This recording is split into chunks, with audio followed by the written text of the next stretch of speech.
Okay, good evening. Praise Jesus Christ. Welcome very much. This is Establish Marriage series where we are continuing in researching through the Bible pillars for a successful marriage. We have been able to imagine at 11 pillars, 11 factors. We started with the several, and today we are in the 12th pillar. And the pillar of today is called purpose or interest.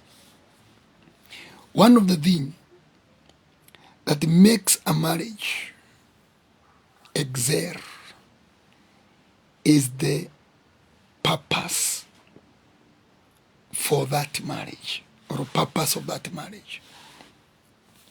In the olden days, marriages were arranged by clans, by families, relatives, and all that, and all that. So you'll find a girl just got born and is already betrothed to another person, and there is already a very small boy there. But the both family knows when these two grow up, they are growing up to marry each other. And there was always a reason for that kind of arrangement. You look at from the nomadic pastoralist communities, they are still continuing with that kind of outdated marriage mindset of programming you. And there are different reasons. For instance, there were marriages that were organized for economic reasons. So you sort of find this girl has been made to marry or to get married in a certain family because of economic benefits that will come to the parents of the girl. So as long as that economic benefit will continue flowing to the parents of the girl, that marriage is there to stay. Even if one of the spouses in that marriage is uncomfortable with it, you run away, your parents would get hold of you and take you back there. There were other reasons that were used. Majorly was purpose.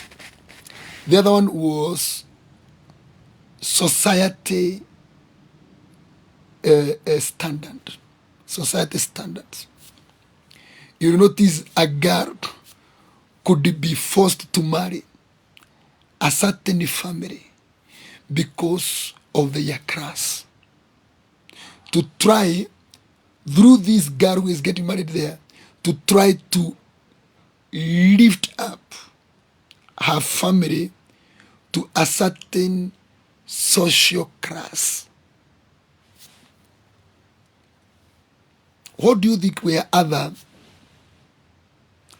interests that made traditional marriages be whereby it was arranged for you? You didn't have a choice. But today we are civilized, we are honored. So you have said, my marriage, my choice. So you choose anybody, you enter the streets of Nairobi, you meet with somebody, you hook up, you engage, you court, and you're in marriage. Interracial marriages, intertribal marriages, you know, all that. But when you are asked, why did you get married? What do you think would be your answer? And would your answer be enough to make that marriage succeed? There are marriages that are built on convenience. You were engaging in life promiscuity, and along the way you became pregnant. So you didn't get married because you chose to, but you married for convenience, so that, number one, you don't enter into disgrace and become a single mother, and number two, so that you don't bear a child that is a bastard. So it is a marriage that is built on convenience. What will happen when the convenience will expire? Will that marriage still hold the waters? There are marriages that are built on the basis of something like economic persuasions. You look at this person, maybe in one way or the other, if I happen to be in him or her life, economic struggles somehow, they are going to subside, to be subsidized, and you might live a relatively a financially comfortable life. What about when that money will develop wings and fly away? Will that marriage continue to hold the water? Your marriage, you say, I am married. What is your interest in that marriage? What do you think is the reason for that marriage existing in the first place? There are people who are in the marriage because they just want a cover. The one who are written in the book of Isaiah. The one who are written in the book of Isaiah, chapter number, is it 4?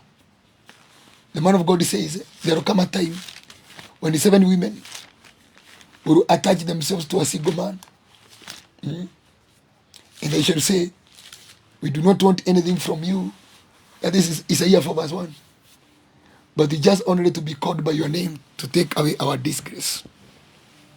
So there are people who are in the marriage because they were seeking a cover. There are other people who are in the marriage because they are escaping a society outrage. Na wewe umezeeka. You know, so you're not doing it because it is a choice. You're not doing it because it is a decision, but you're doing it because of an external reason.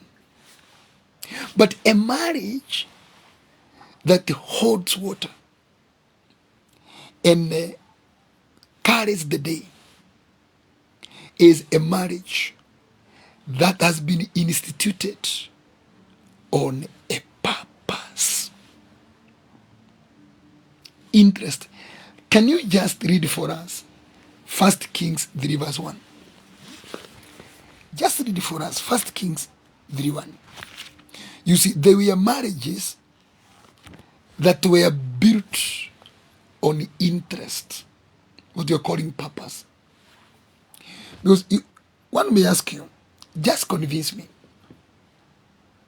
why are you suffering in the house of your husband all these years? Why can't you just walk away? Go and find your life out there. What is keeping you there? Your wife is not up to the standard. But why are you still holding on to her? Can't you just dump her out there and get yourself a person of your standards and etiquettes?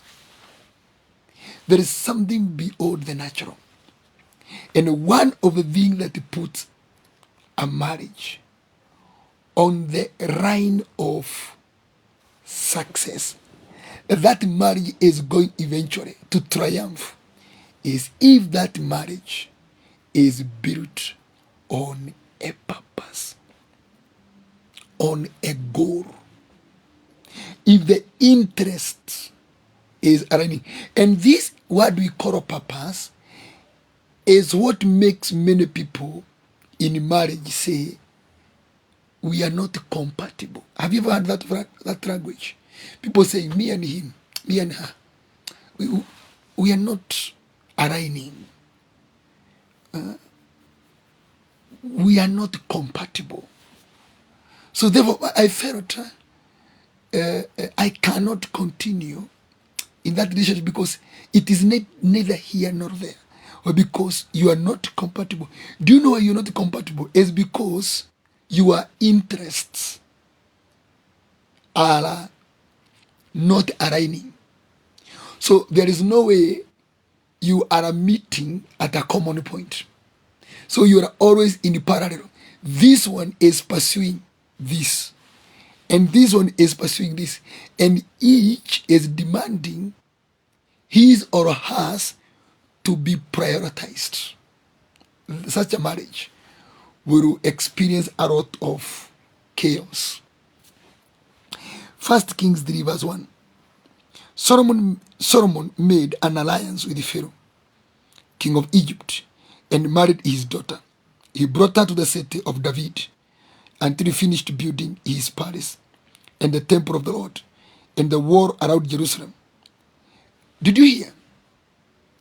So we are seeing a marriage that is being built on interest. And the interest was political stability. So Solomon married the daughter of Pharaoh. We don't hear in the Bible that that marriage ended like that of Moses. Or because as long as the interest, the purpose of that marriage is still there, that purpose makes the partners in that crime stick together. Because if they separate, the purpose is jeopardized. What was the interest here?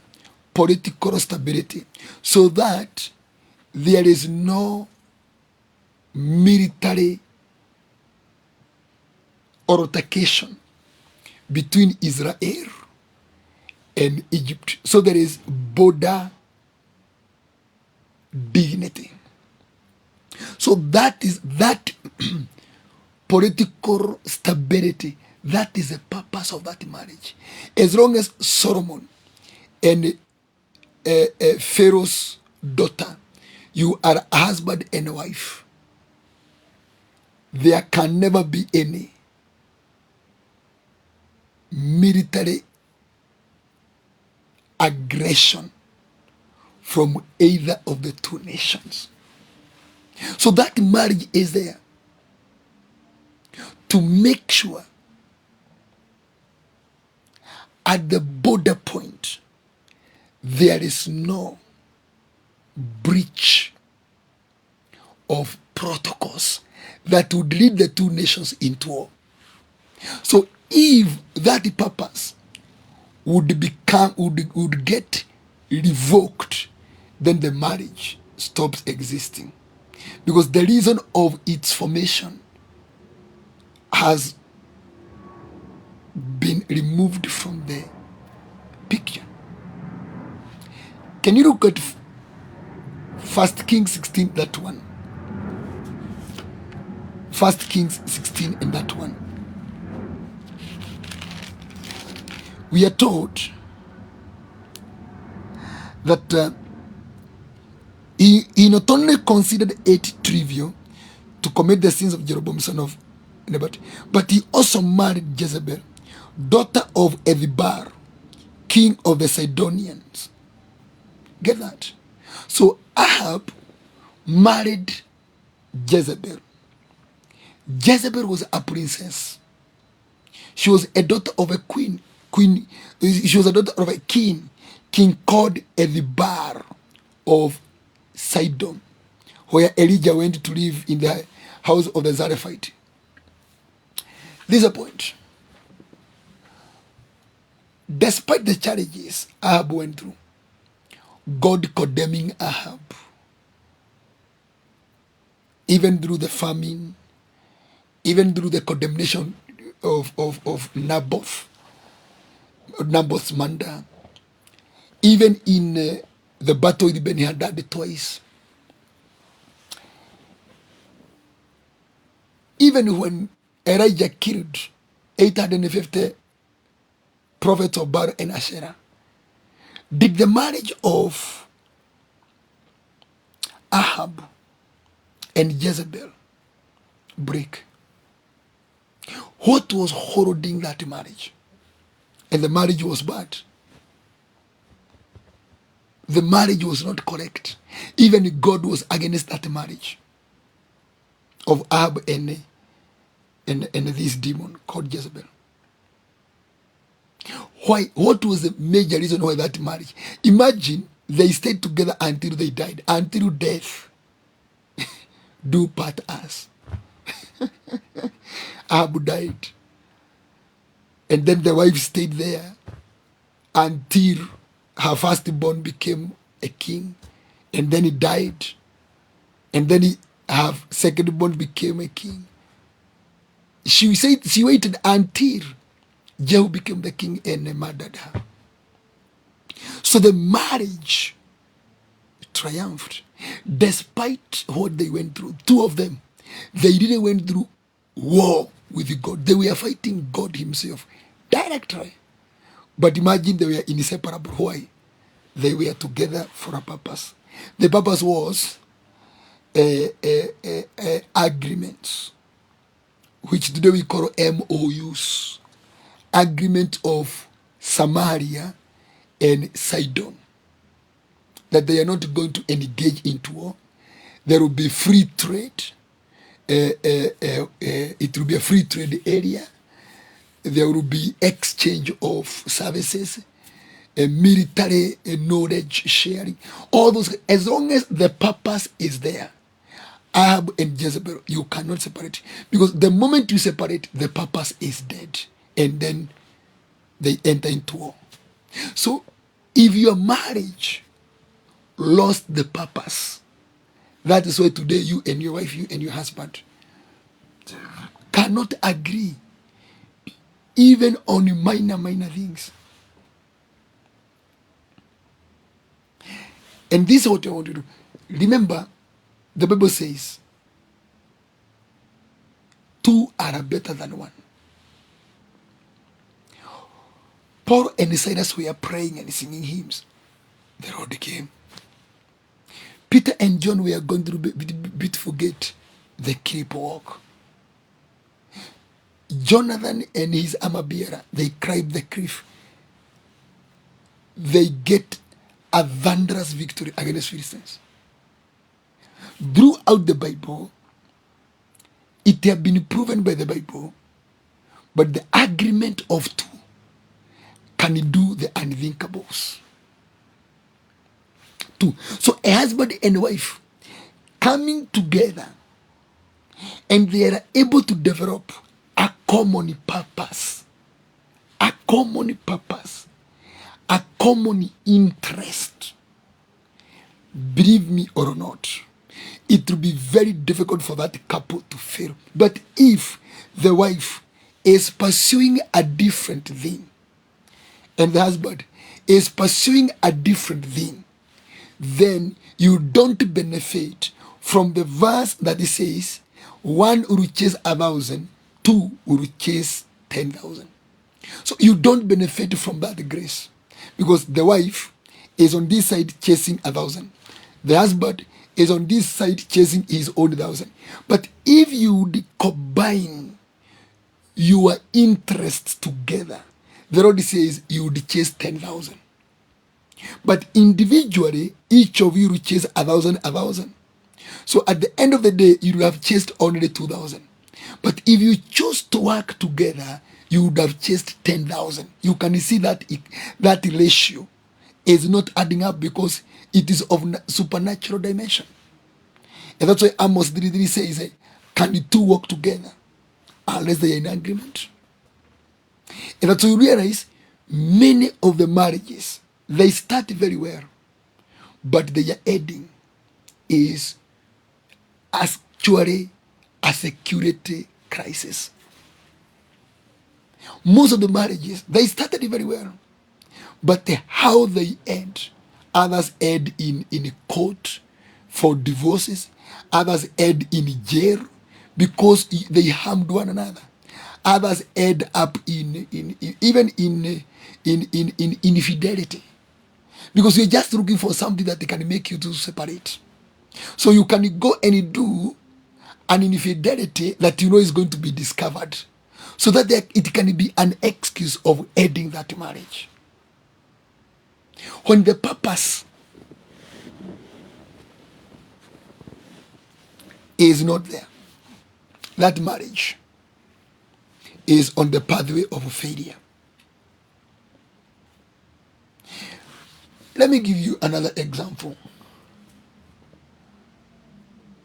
Joseph, in Egypt, married Asenath, the daughter of Potiphar, the priest of On. Imagine On is a god. And you know, On we hear, we say is putting on, put on. But them On was a god, a very senior god. Was a Arambu god like our Lord Jesus Christ.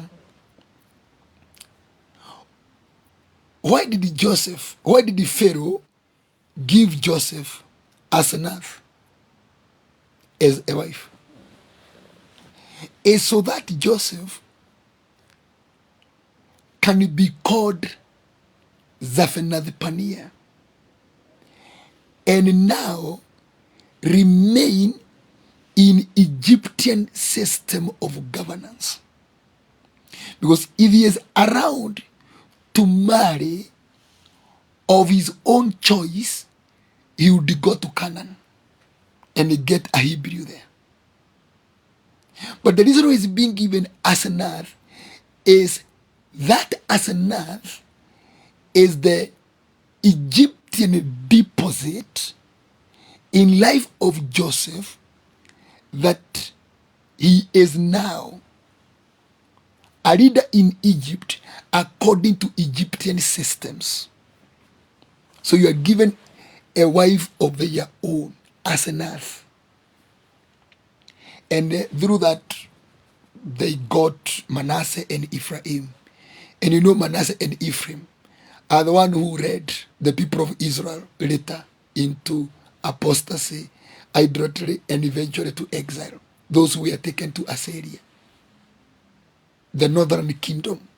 Mostly it was compromised of the authority of Manasseh and Ephraim, because southern kingdom was of Judah and Benjamin. And Benjamin, you know, was the brother of Joseph, the lastborn. But where Manasseh and Ephraim went, they all ended up in apostasy. So if a marriage is built on purpose, that marriage, God actually will command a blessing on that marriage. But let me give an example of what? Let me give an example of myself. My purpose is to serve God. That's my purpose. I don't have any other purpose in this world. To serve God accordingly. And then my wife, purpose in life is something else, which is very different from ministry. Tell me, these are two people pursuing different vision. Each has a different vision, has a different interest in life. What will happen when they come together? When they come together, what happens is instead of compatibility, is there are reactive energies of explosion, and in most cases of hurt and frustrations. It can you take two wires and you try to hold them and touch a live wire of an electricity. You see the way it sparkles, the way the shock waves. It's kind of the way. There's a time I had gone with my wife somewhere. I don't know the way its name. It is called Shaika. Is it Shaika or Shoka? Yeah, Choka there. And I had gone to take her there to do some shopping. And when we were there, on top of us, there was electricity wires or electricity lines. And then I don't know, it was a weed brew. And the two wire lines touched each other. There were serious explosions there, producing very serious